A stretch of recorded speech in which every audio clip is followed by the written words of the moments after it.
धाकड़ खबर बेखौफसुमा बेबाक अंदाज। धाकड़ खबर के न्यूज रूम से मैं आपके साथ हूं अकरम रईस खान। एक जमाना था बात की जाती थी इंसाफ की, पैसे की कोई बात नहीं करता था, सीधा कहता था कि हमें इंसाफ चाहिए, हमारे साथ ये गलत हुआ है। लेकिन अब जब पार्षद से लेके, जानते हैं ना पार्षद किसे कहते हैं, मेंबर सभासद गली मोहल्ले में जो घूमता रहे, उससे लेके प्रधानमंत्री तक भारतीय जनता पार्टी का कब्जा है तमाम जगह पे, तो अब इंसाफ की बात तो भूल जाइए, न्याय की बात तो भूल जाइए, अब बात करिए मुआवजे की। अरे अच्छा, तुम्हारे साथ ये हो गया, तुम्हें मुआवजा तो मिल गया है, काहे को चिल्ला रहे हो। सिद्धार्थनाथ सिंह का एक शर्मनाक बयान सामने आया है। संवैधानिक सीट पर बैठकर जिस तरीके का बयान उन्होंने दिया है और उन्होंने कहा कि हमारा समझौता हो गया और वहां पे सब लोग खुश हैं, यानी कि उन्होंने अपने परिवार के लोग इसलिए मरवा दिए या वो चाहते हैं कि उनके परिवार के लोग मर जाएं ताकि सरकार आके मुआवजा दे, वो इस इंतजार में बैठे रहते हैं और उसके बाद वो खुश होते हैं क्या। इस बयान के बाद राकेश टिकैत ने जबरदस्त रिएक्शन दिया है और कहा है कि होश में आ जाइए, इस तरीके के बयान देने की जरूरत नहीं है। हमारा समझौता जो हुआ है वो पैसे पे नहीं हुआ है, हमारा समझौता न्याय पे हुआ है और उसके लिए हमने एक टाइम सेट किया है। अगर इतने दिनों में इंसाफ मिलता हुआ नहीं दिखाई दिया ना, तो फिर हम पूरे देश के अंदर, लखीमपुर खीरी नहीं पूरे देश के अंदर एक जबरदस्त आंदोलन खड़ा कर देंगे। दो सवाल आपके जहन में आने चाहिए अब तक की बातचीत के बाद। पहला कि वो सिद्धार्थनाथ सिंह ने किस तरीके से बेशर्मी वाला, बेहयाई वाला, बेगैरती वाला बयान दिया है और उसके बाद राकेश टिकैत ने किस तरीके से उस पर जबरदस्त रिएक्शन दिया है। दोनों चीजें वीडियो के जरिए आपके सामने रखने जा रहा हूं, लेकिन उससे पहले एक दिलचस्प तस्वीर से आपको रूबरू कराना चाहता हूं, उसी की तरफ चलते हैं। आपको याद होगा अभी कुछ दिन पहले की बात है, गोरखपुर के एक होटल में, जिस होटल का नाम कृष्णा था, थाने का नाम रामगढ़ ताल था, वहां पे कानपुर के एक प्रॉपर्टी डीलर मनीष गुप्ता की पीट कर पुलिस वालों ने हत्या कर दी। मामले की जांच एसआईटी कर रही है, जो कानपुर की बनाई गई है, जांच जाके वहां पे कर रही है। लेकिन इस मामले में सीबीआई जांच को कई दिन हो गए, अभी तक सीबीआई जांच तो हो ही नहीं। डंका पीटा गया था, सीबीआई जांच की सिफारिश कर दी गई है। लेकिन अब कल एक शर्मनाक काम किया गया। जो मृतक मनीष गुप्ता हैं, जिनका घर कानपुर के बर्रा में स्थित है, वहां पर यह होर्डिंग लगाया गया जो मैं आपके सामने रख रहा हूं। इस होर्डिंग पे लिखा गया कि मृतक के परिवार को मुआवजा देने पे, आप जानते हैं ना 40 लाख रुपए का मुआवजा आदित्यनाथ योगी सरकार ने दिया है मनीष गुप्ता के परिवार को। मनीष गुप्ता अपने परिवार के इकलौते लड़के थे, उनकी 2 बहनें हैं, 5 साल का एक बच्चा है, परिवार में पत्नी है, बुजुर्ग माँ बाप भी हैं। 40 लाख रुपए का मुआवजा देने और साथ में उनकी पत्नी मीनाक्षी को केडीए कानपुर डेवलपमेंट अथॉरिटी के अंदर ओएसडी बनाए जाने पर सीएम योगी और इसके अलावा गोविंद नगर विधानसभा सीट से बीजेपी के विधायक सुरेंद्र मेथानी का हार्दिक आभार व्यक्त किया जा रहा है। आप समझ सकते हैं, किसी के घर में मौत हो जाए, उसको हम मुआवजा दे दें और उसके बाद फिर होर्डिंग लगा के वहाँ पे कहा जाए कि हार्दिक आभार व्यक्त किया जा रहा है।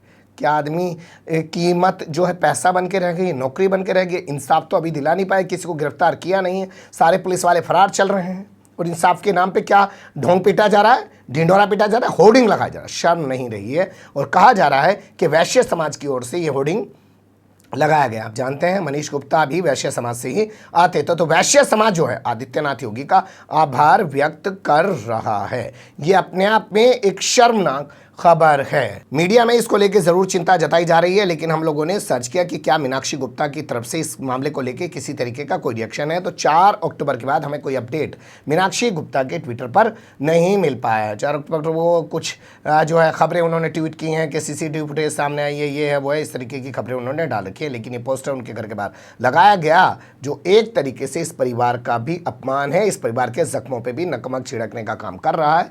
उसके बारे में उनकी तरफ से कोई रिएक्शन नहीं आया। होना तो ये चाहिए था, उन्हें सामने आना चाहिए था और ऐसे पोस्टर लगाने वाले लोगों के खिलाफ एफआईआर दर्ज करानी चाहिए थी। जैसे उस दिन वो खोलकर बोल रही थी समाजवादी पार्टी के नेताओं को कि आप लोग यहाँ राजनीति मत करो, प्लीज़ यहाँ से चले जाओ, तो ऐसे ही उनके अंदर हिम्मत होनी चाहिए थी कि भाजपा वाले लोगों को या वैश्य समाज से होने का दावा करने वाले इन लोगों को जो इन्होंने होर्डिंग पोस्टर लगाया, उनको भी इसी तरीके से, इसी अंदाज में जवाब देती। अब चलते हैं खबर के दूसरे हिस्से की तरफ। उत्तर प्रदेश सरकार में मंत्री हैं सिद्धार्थनाथ सिंह। जब कोई नहीं मिलता तो इन्हीं को बैठा देते हैं बयान देने के लिए। प्रवक्ता भी हैं सरकार की तरफ से। वैसे किसी समय ये काम श्रीकांत शर्मा द्वारा किया जाता था, जो आते हैं मथुरा से, ऊर्जा मंत्री बनाए गए, लेकिन आजकल उन्होंने अपने आप को पीछे कर लिया, क्योंकि जब से उत्तर प्रदेश के अंदर ब्राह्मणों पर अत्याचार की खबरें आ रही हैं आदित्यनाथ योगी के राज में, तब से श्रीकांत शर्मा ने अपने आप को साइड कर लिया। वो अब अपने आप को दिखाना नहीं चाहते हैं। ये अलग बात है कि वो नहीं दिखाना चाहते हैं तो उनकी जगह मिस्टर पाठक जो है कानून मंत्री हैं, वो अपने आप को बढ़ चढ़ के दिखाना चाहते हैं, यानी कि वो अपने आप को आगे प्लांट कर रहे हैं ब्राह्मण चेहरे के तौर पर। भारतीय जनता पार्टी में। हालांकि कुछ और लोगों को भी ब्राह्मण चेहरे के तौर पे लाया जा रहा है, जैसे जितिन प्रसाद को भी मंत्री बना दिया गया है, पहले उनको विधानसभा से एमएलसी बनाया गया। यहाँ क्या हुआ है वो थोड़ा सा देख लीजिए। ये प्रेस कॉन्फ्रेंस कर रहे थे, प्रेस कॉन्फ्रेंस करते करते इनकी ज़बान ऐसी फिसली, इन्होंने कहा वे जो दो भाई बहन हैं यानी कि राहुल गांधी प्रियंका गांधी ज़्यादा ही उछल कूद मचा रहे हैं, कह रहे हैं कि लखीमपुर खीरी के अंदर लोग खुश नहीं हैं, हमारी तो इन किसान यूनियन के नेताओं के साथ जो है बातचीत हो गई है और उन्होंने समझौता कर लिया और सब लोग वहां पे खुश हैं। सुन लीजिए सिद्धार्थनाथ सिंह की ज़बानी।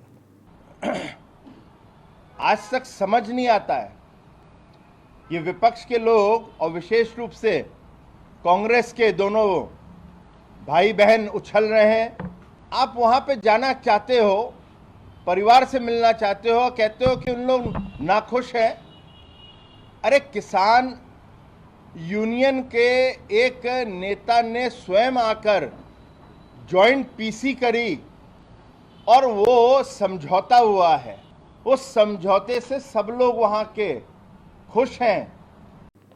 इन शब्दों को थोड़ा ध्यान से सुनिएगा और उस पोस्टर को थोड़ा सा ध्यान से सुनिएगा। अब आपको इंसाफ देने की कोई बात नहीं करेगा। ये नहीं बोल रहे हैं सिद्धार्थनाथ सिंह के 3 तारीख की घटना है, अभी तक कोई गिरफ्तारी क्यों नहीं हुई, कोई पुलिस अधिकारी सस्पेंड क्यों नहीं हुआ, कोई थाना सस्पेंड क्यों नहीं हुआ, किसी के खिलाफ कोई एक्शन क्यों नहीं लेगा। शर्मनाक बयान दिया। समझौता हो गया, पैसे दे दिए ना, हल्ला क्या मचा पड़ रही है। ऐसे ही मीनाक्षी गुप्ता को पैसे दे दिए, नौकरी दे दी, अरे ठीक है उसके पति को इंसाफ में मिल जाएगा, कौन सी चीज़ की कमी रह गई। और मीनाक्षी गुप्ता भी नहीं बोल रही है तो इसलिए उनकी भूमिका पर भी सवाल खड़े हो रहे हैं। खैर जाने दीजिए, उनका पर्सनल मैटर हो सकता है।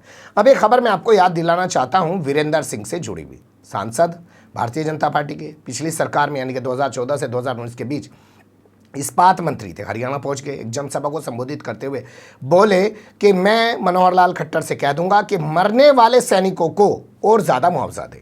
इस मामले को लेकर 1 रैंक 1 पेंशन की डिमांड को लेकर जंतर मंतर पर प्रदर्शन करने वाले मैं पूर्व सैनिकों के बीच पहुंचा हूं, उनसे बात की तो उन्होंने कहा कि वीरेंद्र सिंह अपने लड़के को फौज में भेज के शहीद करवा ले, हम 1 करोड़ रुपए का मुआवजा दे देंगे। तो ये कोई पहली बार नहीं कर रहे हैं ये कि किसी मनीष गुप्ता के मरने पर ऐसा बोल रहे हैं, किसी किसानों के मरने पे ऐसा बोल रहे हैं। इनके शर्मनाक बयान तो एक लंबे सिलसिले से चले आ रहे हैं। ये अलग बात है कि धर्म का ऐसा चश्मा लगाते हैं, सत्ता में यही बने और धर्म के आधार पे आप कुछ भी कर लीजिए। अब इस पूरे मामले में राकेश टिकैत ने बहुत सख्त एक्शन लिया है। उन्होंने बाकायदा प्रेस कॉन्फ्रेंस करके कहा कि ऐसे बयानों को बर्दाश्त नहीं किया जा सकता और हमने कोई पैसे का समझौता नहीं किया है।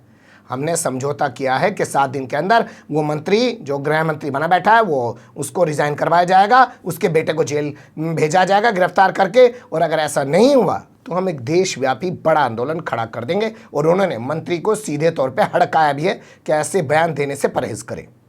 लेकिन जो भी समझौते हुए उसमें फिर मंत्री का एक बयान आया कि हमारा और किसानों का समझौता हो गया। किसका बयान है?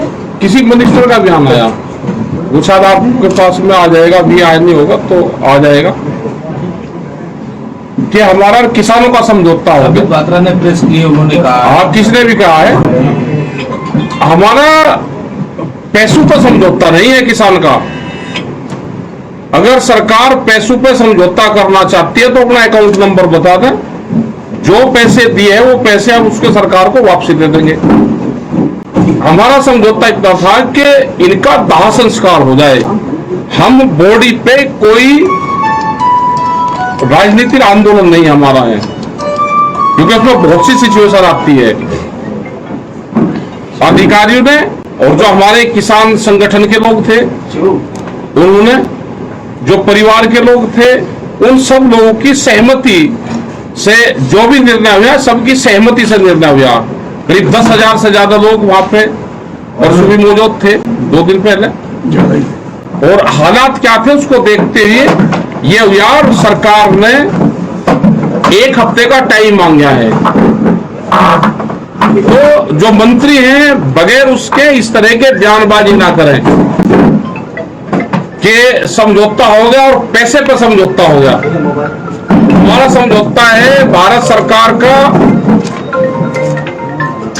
जो होम मिनिस्टर है